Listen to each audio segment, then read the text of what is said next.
The Galactic Council Hall stood on the shining world of Virelia, a place of crystal towers and endless light. It was said that no war could reach its skies and no argument could echo louder than peace itself. For centuries, alien races gathered here to make laws for the galaxy. But on that day, something different happened, something that would change history forever. The tall glass doors opened, and Ambassador Daniel Reeves of Earth entered. He was the only human in the vast hall filled with hundreds of alien delegates. His steps were calm, but his face carried the quiet strength of someone who had seen storms before.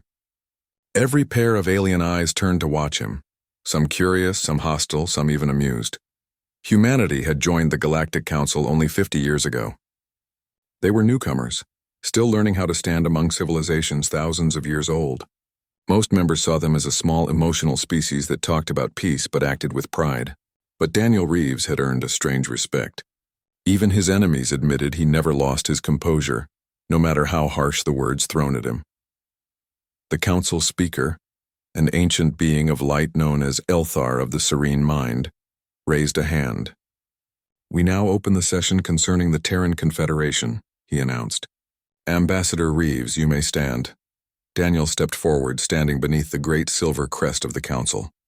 The light above him reflected on the badge of Earth he wore on his chest, a simple blue and white circle representing home. Elthar's calm voice echoed through the chamber. "Ambassador Reeves, it has been brought before this council that your world has violated Treaty 9.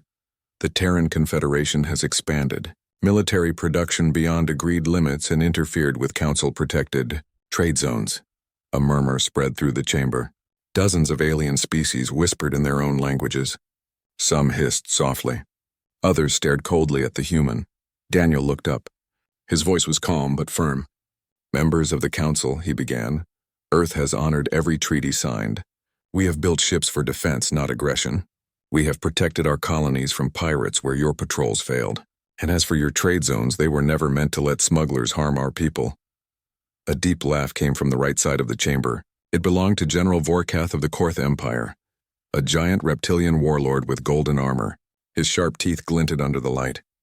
"You humans speak of defense," he said, "but your so-called defense fleets are growing like hives. You build warships faster than any young race should. What are you defending, Your pride?" Daniel turned his head toward the general. "Our lives," he said quietly, "and the lives of those who trust us." Another alien, the silvery-skinned envoy from the Zira Dominion, stood and said in a mocking tone, "The humans talk as if they are victims.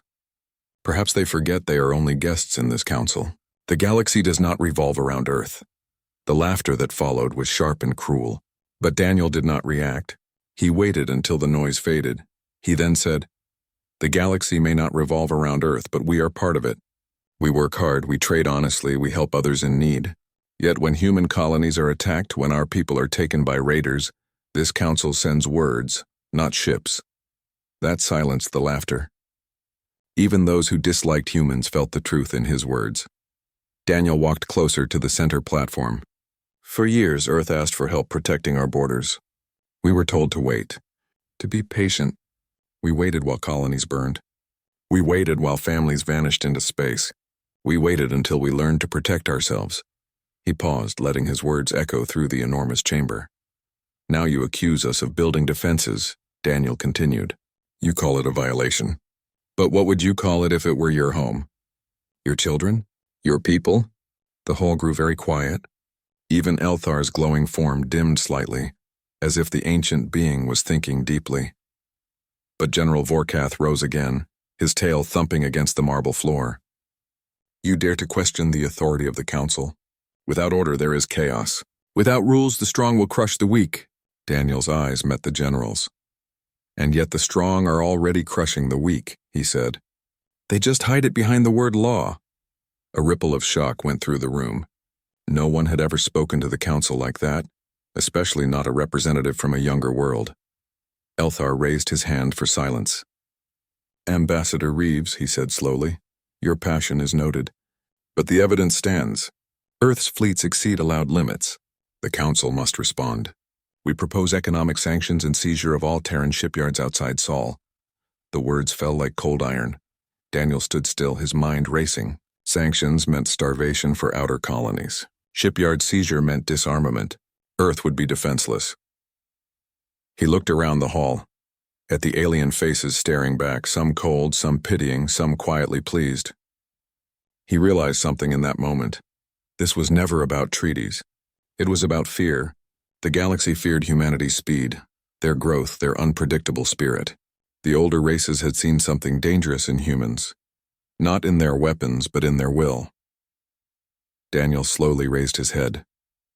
If the Council chooses this path, he said quietly, you will be forcing humanity to defend its right to exist. Elthar's light flickered, like a sigh. No one wishes for conflict, the ancient being said. But the law is the law. Daniel took a deep breath. Then remember this, he said, his voice steady but low. Earth came here seeking peace, but peace requires respect. If we cannot find it here, we will find it somewhere else. He bowed slightly, turned, and began walking toward the exit. The hall remained silent. Even the ever-proud Korth general did not speak again. Daniel's footsteps echoed as he left the council chamber. Slow, heavy, final. Outside, he stepped onto the white balcony overlooking the shining city of Virelia. Dozens of alien ships moved through the sky. From this height, they looked peaceful, like drifting lights. But Daniel knew better. The Council's decision meant fleets would soon be sent toward Sol. Earth would be surrounded by peacekeepers, who would strip their defenses and control their future. He stood there, alone for a long time, feeling the cold air on his face. Then his wrist communicator buzzed softly, a hidden channel encrypted and untraceable.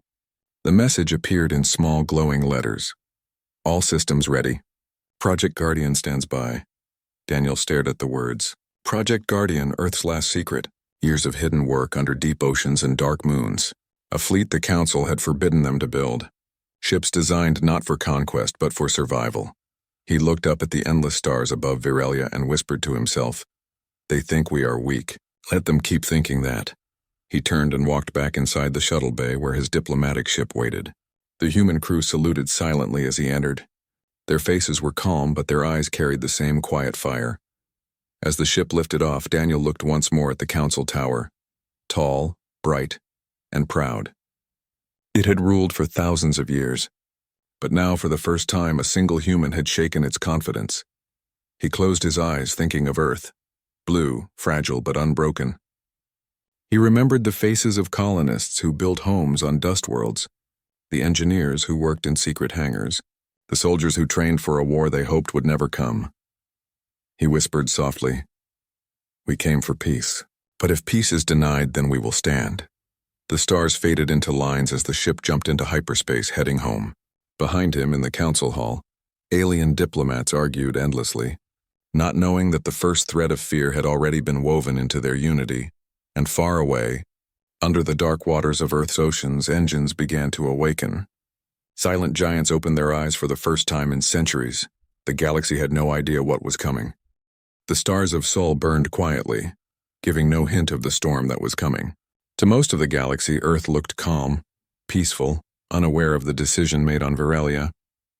But beneath the blue oceans, under the red dust of Mars, and deep inside the cold rocks of the asteroid belt, humanity was preparing for something the Galactic Council could not imagine. For decades, Earth had watched, listened, and learned. The older races saw humans as talkers, not fighters. They thought humans depended too much on trade, on alien technology, on council protection. But while the galaxy spoke of peace, humans remembered history. Wars fought on their own soil. Times when no one came to help. That memory had become a quiet promise, never again. The hidden fleet far beneath the Atlantic Ocean. Inside a vast pressure-sealed dome stood Admiral Kara Holt, commander of the Terran Defense Network. Around her, engineers moved between glowing control panels, their reflections dancing on the metal walls. Status of Guardian Fleet? She asked. A young officer turned. Phase 1 completed, Admiral. 36 warships fully operational. Phase 2 will be ready within 72 hours. Kara nodded slowly. She was a tall woman in her late 40s. Her gray uniform simple but clean. Her eyes were sharp, the kind that missed nothing. For years she had lived in secrecy, training crews and testing ships built in silence. The Guardian Fleet was Earth's greatest secret. Built under deep oceans and on hidden moons, Its ships used hybrid engines made from stolen alien tech, improved by human engineers who had turned impossible into completed. Each ship carried a name that told a story. Resolute, Iron Will, Dawnbreaker, Liberty, and Titan's Call. They weren't just machines. They were symbols of hope. "Keep the ships in blackout mode," Kara ordered. "No transmissions. The Council monitors every band. I don't want them to know we're awake." "Yes, Admiral." Kara walked toward the main window. Through the thick glass, she could see faint outlines of the giant ships resting in the water. They looked like sleeping monsters, silent, waiting. She knew one day they would rise, and when they did, the stars themselves would take notice. She touched her wrist communicator and opened a secure channel. "This is Admiral Holt to Ambassador Reeves," she said quietly. "Guardian fleet stands ready, awaiting confirmation." The message: Daniel Reeves sat in a small shuttle above Mars, staring out at the red planet below. The glow from his communicator flickered as Kara's message came through. He listened carefully, then smiled faintly. "Good," he said. "Keep them ready, but hidden.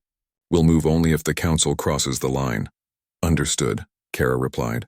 "But sir, they will cross it." "You know they will," Daniel sighed. "Yes, but until then we play the part they expect. Calm, diplomatic, predictable." He ended the transmission and looked out the window again.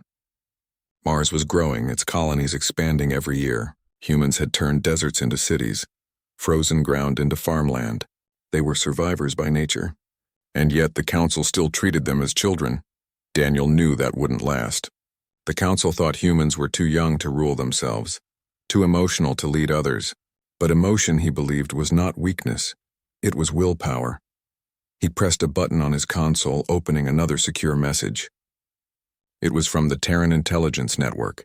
"Alien fleets near Sol border. Increased activity detected. Possible pre-war positioning." Daniel read the words slowly. The Council hadn't wasted time.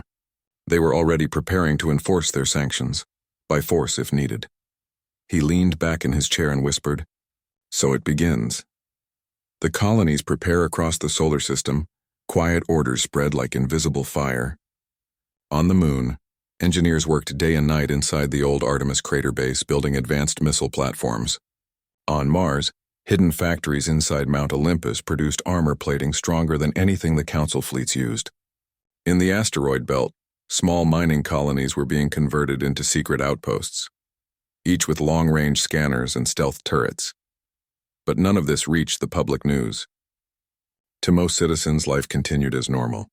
Students went to school, families worked in the cities, ships traveled between planets carrying supplies. The government said nothing about the Council's ruling. They didn't want panic. Instead, they prepared quietly. Every worker, every engineer, every pilot knew what was at stake. They didn't want war, but they would not run from it either. One young pilot, Lieutenant Ryan Torres, stood on the deck of the Dawnbreaker, looking at the dark waters above.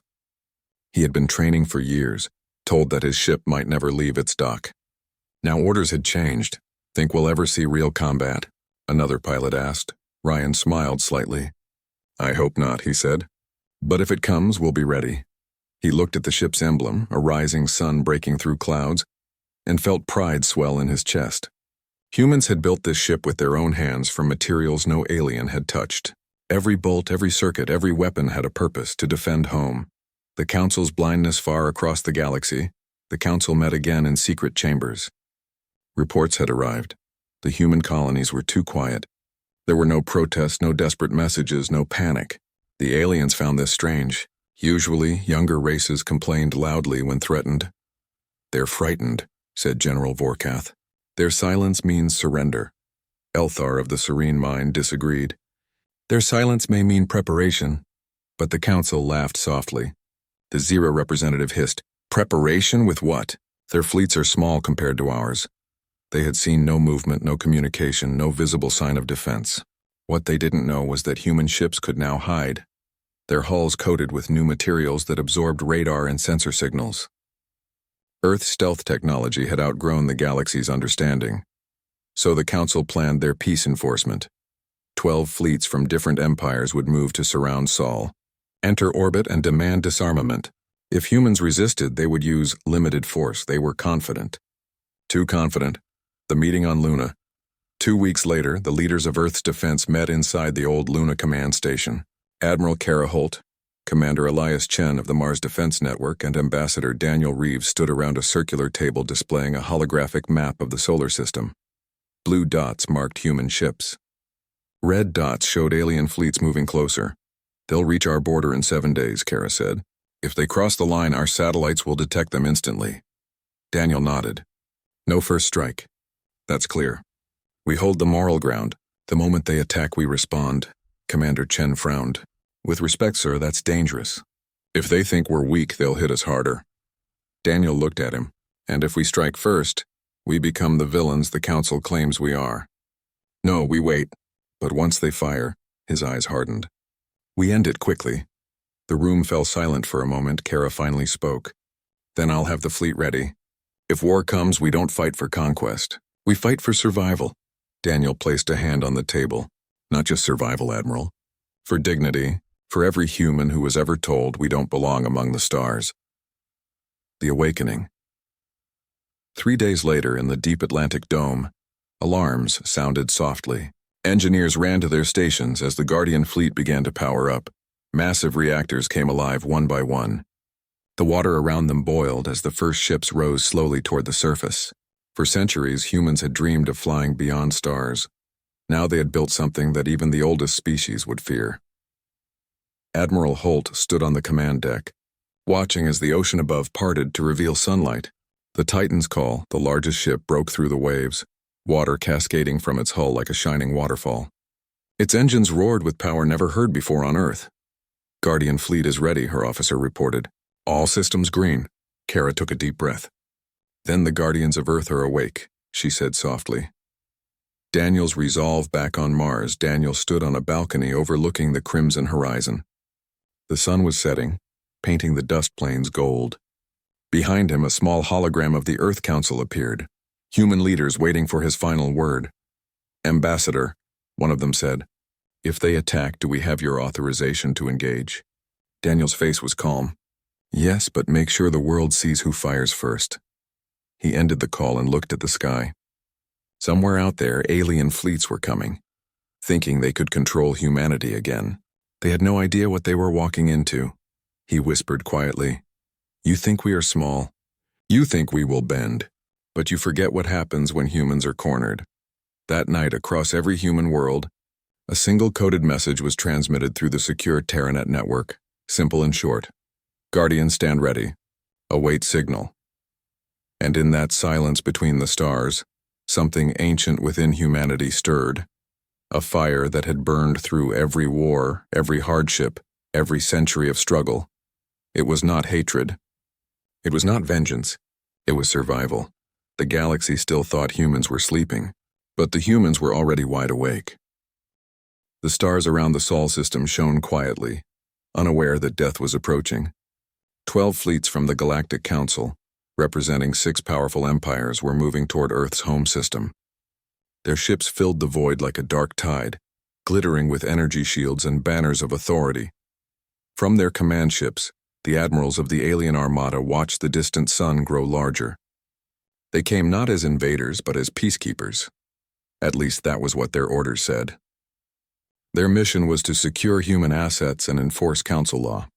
In truth, everyone knew it was an occupation. Arrival in Sol system. When the first alien fleet dropped out of hyperspace near Pluto, their sensors detected nothing unusual.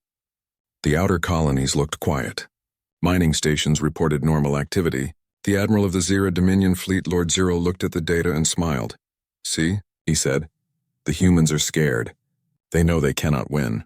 His second officer, a cautious being named Narik, hesitated. "Their silence is strange, my lord. No protests, no transmissions, no diplomats, nothing." Zero laughed softly. "Humans love to talk. If they are silent, it means they have accepted their fate." He gave the order to advance. The other fleets followed. Ships from the Korth Empire, the Vrayan Union, the Thalari Kingdom, and even the neutral traders of the Sarin Combine entered the system one by one. Thousands of warships now formed a wall of metal and light. They moved toward Mars, expecting to meet resistance, but there was none. Only a few civilian signals and mining drones. It looked almost too peaceful.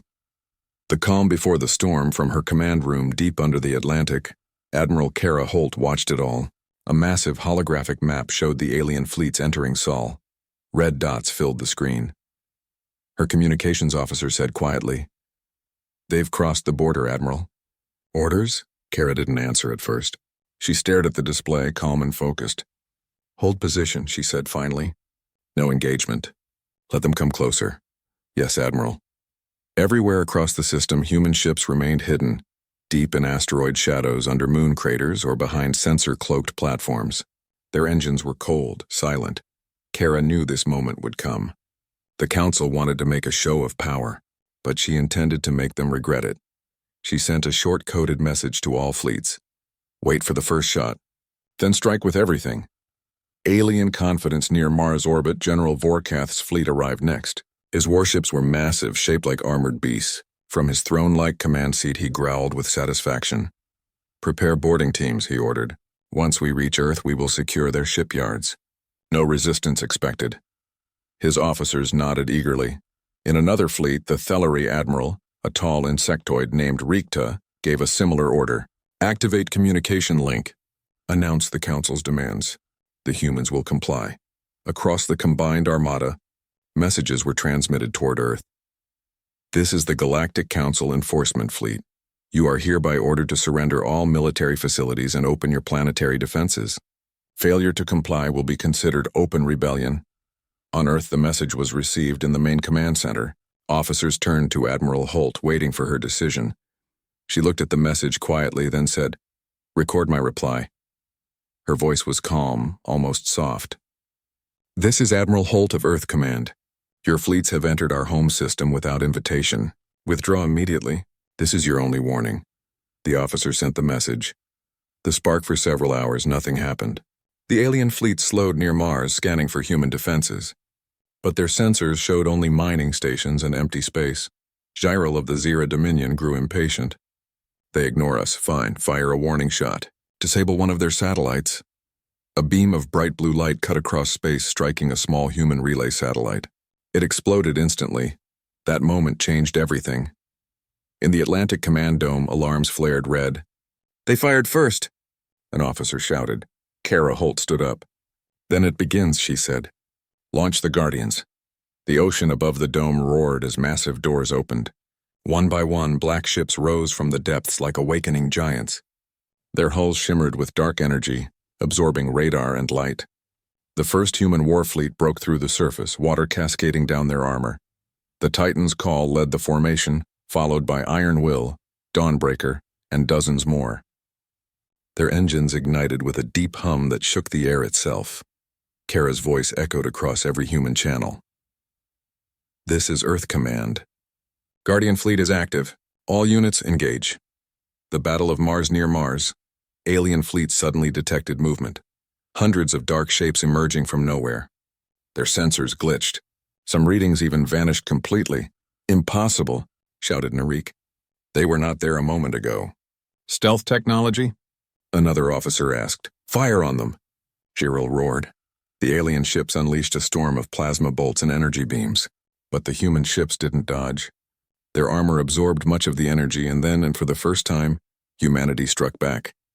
From the Titan's Call, a massive rail cannon charged. The magnetic coils glowed white, then fired. A solid slug of metal flew faster than light, smashing into a Zira cruiser. The alien ship shattered instantly, its pieces scattering across space. Before the fleet could react, dozens more shots followed. Human ships fired in precise formations, their weapons guided by advanced AI systems. One alien commander screamed, "Their targeting is too fast." But before he could finish, his ship exploded. The aliens panicked. Their formations broke. Human ships moved through them like hunters through water, firing with silent precision. Even the strongest shields cracked under the power of human kinetic cannons. Within 30 minutes, the Zira fleet was in ruins. A new kind of warfare elsewhere, near Jupiter, the Korth Empire fleet found itself surrounded. Human stealth frigates appeared behind their lines, firing torpedoes that homed on engine signatures. General Vorkath slammed his claws on the command console. "Counterattack! Turn and fight!" But his ships couldn't track the attackers. The humans moved too fast, too quiet. One by one, his cruisers vanished into glowing fireballs.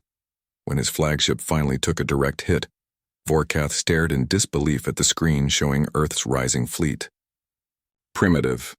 They called themselves primitive. He growled, before his ship was consumed in white light. By the end of the first day, 7 of the 12 fleets were destroyed or scattered. The rest fled toward the edge of the system, leaving debris behind them. The Galaxy Watch's news of the battle spread across the galaxy faster than light. Trade networks, spy channels, and civilian broadcasts all carried the same shocking message. The Council fleets have been defeated. The humans have won. On Virelia, the Council Hall erupted into chaos. Representatives shouted over each other, demanding explanations. Some refused to believe it. Elthar of the Serene Mind closed his glowing eyes. "We misjudged them," he said softly. "They were preparing all along." The Zira Dominion called it an outrage. The Korth survivors demanded vengeance, but some smaller races began whispering another truth, that maybe, just maybe, the humans had only defended themselves. Admiral Holt's victory back on Earth. Admiral Holt stood in front of the main screen, watching the debris field slowly drift near Mars. She had seen many battles and simulations, but the real thing left her quiet.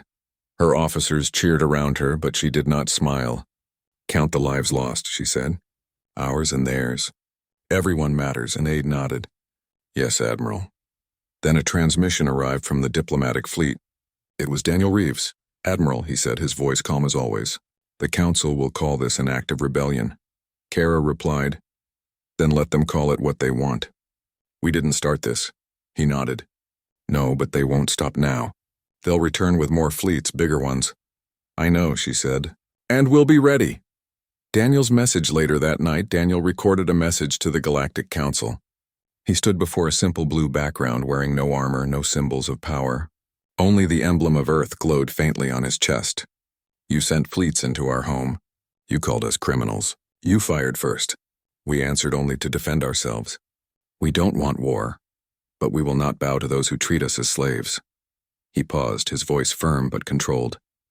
"If you seek peace, come with respect. If you come with weapons, you will find we have our own." He ended the transmission and looked out at the stars through the viewport of his ship. In the distance he could still see faint flashes, the last signs of battle fading near Mars. He whispered quietly, "They thought they were teaching us fear. Instead, they taught us unity." And far away, across the galaxy, the surviving Council admirals gathered in silence, staring at the reports that told the impossible truth. Humanity, the youngest race in the stars, had just defeated an armada that no other species would have dared to face. The galaxy would never look at Earth the same way again. The Galactic Council Hall on Virelia had never been so silent. For the first time in thousands of years, the oldest races of the galaxy were unsure of what to do. Reports streamed in from all corners of Sol system. Fleets destroyed, cruisers vanished, and satellites reduced to debris. The youngest species had just humiliated the oldest empires in front of the entire galaxy. Elthar of the Serene Mind floated above the chamber floor. The usual calm glow dimmed. His voice, normally steady and full of authority, shook slightly. "We misjudged them," he said softly. "Their fleets. Their defenses. It is unlike anything we expected." The Zira Dominion ambassador, silver-skinned and sharp-eyed, slammed a claw against the table. "Impossible. They are a primitive race. How could they have created such weapons? How could they destroy fleets of this size?" His voice rose, echoing across the chamber. "They must have cheated. They must have stolen technology." The Korth general, still fuming from the defeat of most of his fleet, growled, "No! They fought with strategy, precision, and force unmatched. Every attack was calculated. We were led like prey." He turned toward the other representatives. "This is not just rebellion, it is war waiting to happen. If we do not strike now, humanity will grow even stronger. We cannot allow it." The room erupted into chaos. Some representatives demanded immediate retaliation, while others argued for negotiation. Voices overlapped, and translation drones repeated a jumble of words that sounded like anger and fear in every known language. Daniel returns. Through the turmoil, one presence remained calm. Ambassador Daniel Reeves stepped onto the chamber floor.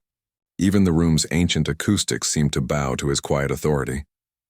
The representatives turned, some in anger, some in disbelief, some with fear. Daniel's presence alone reminded them of what humans had already accomplished, defeating 12 fleets, destroying armadas, and still maintaining control. Elthar raised a hand. "Ambassador Reeves," he said, "you have seen our fleets and yet you continue to speak as if peace is possible. How do you justify this? Defiance?" Daniel's eyes scanned the chamber. "I am here to remind you that humanity does not fear survival. We do not fear injustice. We do not bow to threats because we are patient. You may have older fleets, older ships, older technology, but you underestimate our spirit." The room fell silent. Even the most defiant generals hesitated. Daniel continued, his voice calm, even but cutting. "You called us weak. You called us primitive. You threatened our people. And now you see what happens when humans are cornered. I came here to speak for peace, not war. But understand this. If you continue your attacks, we will not stop." The council splits. The representatives began arguing again, but now with a different tone. Fear had entered their calculations. The smaller races, who had watched humanity with curiosity and sometimes amusement, now whispered to each other. "Perhaps they are not as weak as we thought." The Vrayan Union ambassador, a tall creature with crystal-like wings, said softly, "They are organized. They fight as one. The speed, the precision. Even the council fleets were broken in hours. The larger, older empires did not want to admit it. Pride had kept them silent for centuries. But now reality was unavoidable. Humanity had not only defended itself, it had shown power that rivaled the oldest civilizations. Rebuilding the council's strategy, Elthar floated closer to the central dais. "We need a strategy," he said, voice heavy. "We cannot face them with the same fleets. The losses, the humiliation, it cannot be repeated." The Korth general bared his teeth. "Then we build more fleets, more powerful fleets. The humans cannot hold against everything we can muster." But some voices challenged him. "And if they are not just humans?" whispered an ambassador from the Saren Combine. "What if they have hidden allies, technology beyond our knowledge? They have already proven that they think differently, act faster, and survive where others fail." Elthar nodded slowly. "We must consider negotiation. But our negotiators cannot act from fear." He paused, then said quietly, "Perhaps they should hear words from the humans themselves." Daniel's warning. Daniel had anticipated this moment. As he stood in front of the council, he spoke slowly, deliberately, each word echoing in every corner of the hall. "You sent fleets into our home system without invitation. You destroyed satellites. You killed people. You called it law. I call it a test, and you have failed. Humanity has shown that we do not start wars, but we will end them if threatened." The room grew silent. Even those who had argued for retaliation had no words. "We seek peace," Daniel continued, "but peace requires respect. Your fleets may be powerful, your history may be long, but you cannot take our homes, our people, or our dignity without consequence. Humanity does not kneel. Humanity does not surrender. And now the galaxy knows this." Some representatives whispered among themselves, "He is not bluffing." Others were frozen with disbelief. "He speaks as if we are the weak ones." Daniel's calm intensity had shifted the balance in the chamber. Fear had entered the minds of centuries-old leaders. The first proposals of compromise. Elthar took a deep breath. "Perhaps there is a path to avoid further destruction," he said. "Ambassador Reeves, what do you propose?" Daniel folded his hands. "The Council must recognize Earth as a sovereign world, capable of defending itself and its colonies. We will abide by rules of trade and communication, but we will not accept occupation, seizure of resources, or threats." Some younger races nodded, seeing the fairness in his words. The Korth general growled, refusing to admit agreement. Daniel continued, "If you continue to threaten us, if you send more fleets to seize what is ours, then the war begins now. Humanity does not want it, but humanity will not wait to be destroyed." He let the words hang in the chamber. Every representative understood them. It was not a bluff. It was a warning carved in truth. The galaxy watches in shock outside the chamber. Across the galaxy, news feeds began to relay Daniel's words. Traitors, diplomats, and spies recorded the moment. Human ambassador issues ultimatum to Galactic Council, then the war begins now. In colonies hundreds of light years away, humans cheered quietly. For the first time, they saw a leader of their species standing firm, not bending, not yielding, even when faced with the oldest, most powerful civilizations. Even neutral races began to rethink humanity. What had been considered a small, emotional species was now one that had defended itself, outsmarted fleets, and delivered words that chilled the galaxy. Preparation continues. Back on Earth and in the colonies, humans did not celebrate. The Guardian fleet remained on standby. Soldiers, engineers, and pilots knew the Council might retaliate. They trained harder, studied strategies, and reinforced every defensive position. Daniel watched the preparations with calm determination. He had shown the galaxy that humans were strong. Now he needed to ensure that strength was backed by discipline, unity, and readiness. The Council's growing fear in Virelia, the Council convened emergency sessions every few hours. Reports kept coming. Sensors had detected more hidden human ships, colonies preparing defenses, and systems that could not be easily penetrated. "Do you realize what we have done?" whispered a Saren ambassador to a Vrayan ally. "We provoked a species that was hiding the true extent of its power, and now, we have no control over them." Aelthar floated above the chamber, his glow dim, lost in thought. "We underestimated them," he said quietly. "We believed in our fleets, our age, our strength. We forgot that will, unity, and determination matter more than size or history, and now we must face the consequences." Daniel's closing move before leaving the chamber. Daniel turned to all representatives once more. His voice was steady, echoing against the crystal walls. "You have seen our fleets. You have seen what happens when humans defend their homes. Let this be a warning, not a threat. We are ready for peace, but we are also ready for war. Your choice decides the future, not just for Earth, but for the entire galaxy." He bowed slightly and turned to leave. The chamber remained silent. The weight of his words lingered longer than any weapon could. For the first time, the Galactic Council felt doubt. The human race, once considered a minor player, had become a force that could not be ignored. Even as Daniel's figure vanished through the hall's doors, every member understood that the next step would determine the galaxy's fate, and the galaxy was watching, waiting, terrified of what might come next.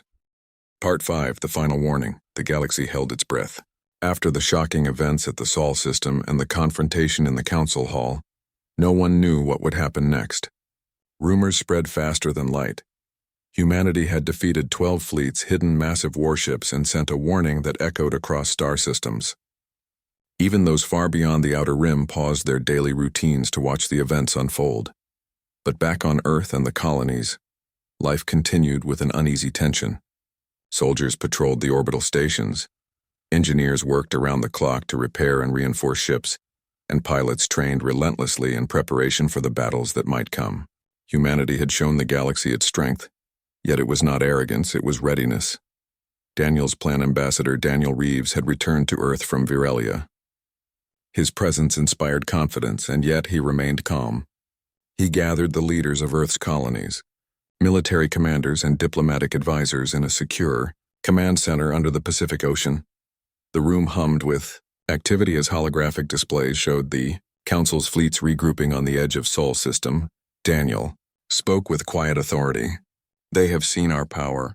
They have seen our will. But they do not yet understand our determination. We want peace here, but it must be built on respect, not fear."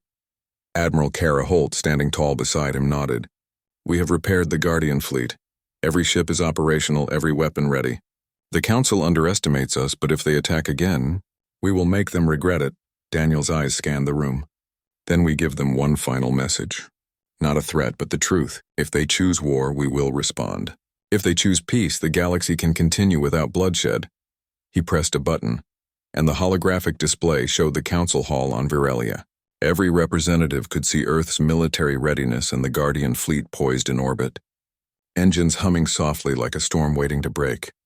The room watched in silence as Daniel recorded a new transmission, speaking directly to the Galactic Council and, by extension, every race in the galaxy.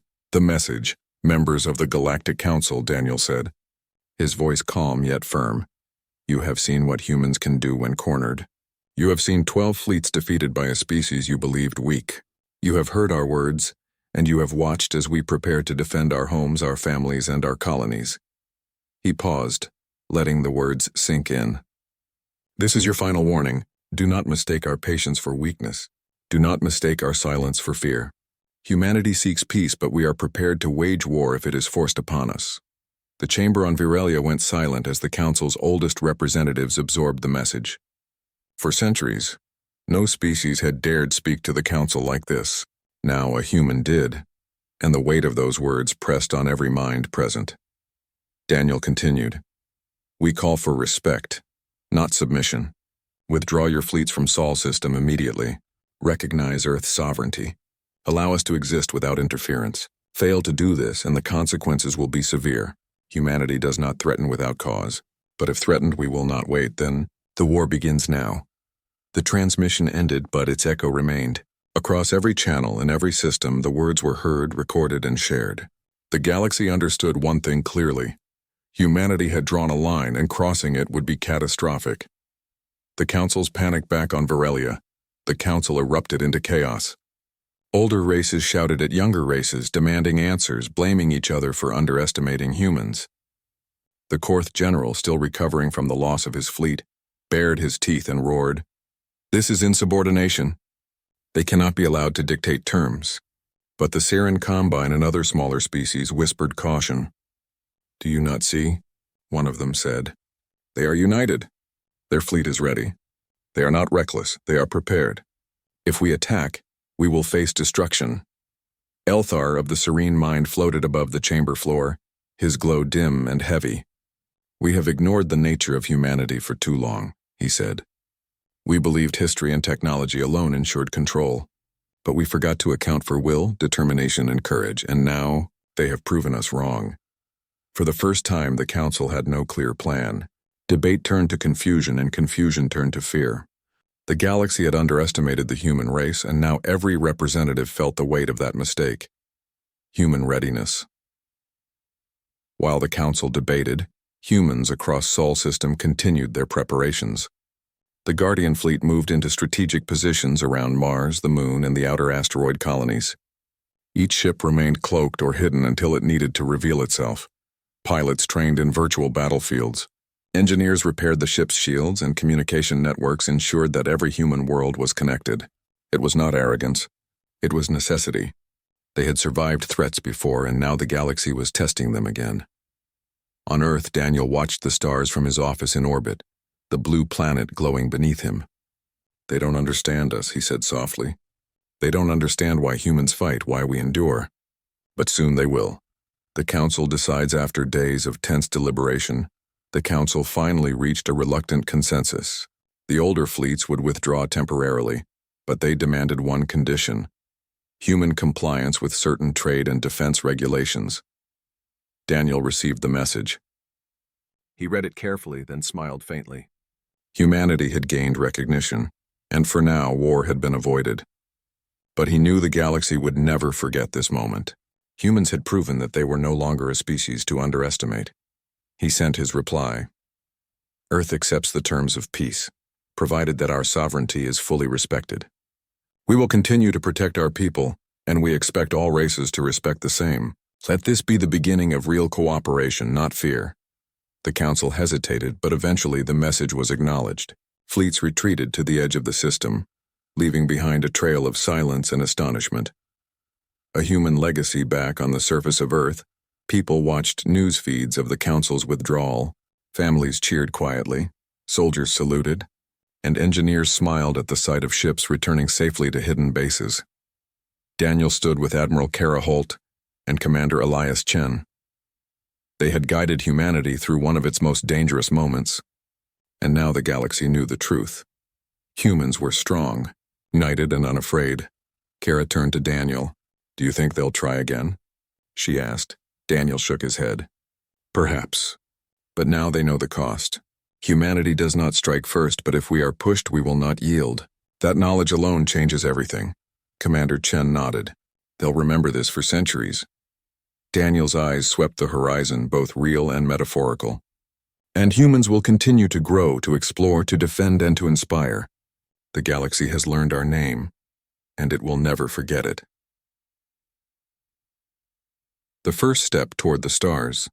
The battle had not just been physical, it was a shift in perception. Humanity had entered the galactic stage not as a minor participant, but as a powerful, respected force. Diplomacy had been the first weapon, but preparation and unity had ensured that words carried weight backed by action. In the days that followed, humans quietly expanded trade networks, strengthened colonies, and repaired damaged ships. But every commander, every diplomat, every pilot remembered the lesson learned. Strength was not only in numbers or technology, but in courage, determination, and unity. Daniel stood on the bridge of his flagship looking toward the stars. He knew the galaxy had changed, and humanity would shape that change. "We did not seek war," he whispered to himself, "but we will not run from it.